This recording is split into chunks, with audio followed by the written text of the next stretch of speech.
You ask Tiger to solve. This deals with linear equations with one unknown. The final result is x equals 6/5. Let's solve it step by step.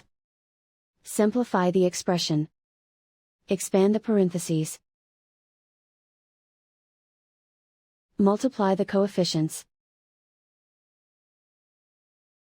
Simplify the arithmetic. Group like terms. Simplify the arithmetic. Group all x terms on the left side of the equation.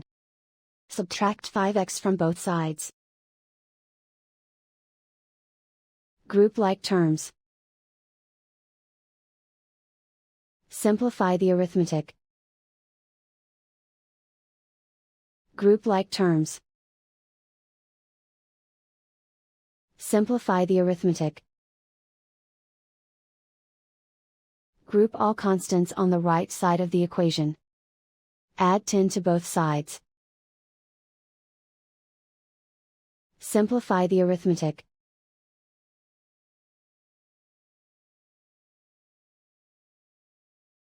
Isolate the x.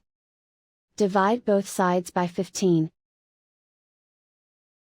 Simplify the fraction.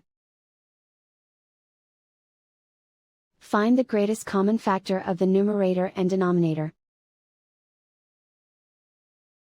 Factor out and cancel the greatest common factor. And so the final result is x equals 6/5.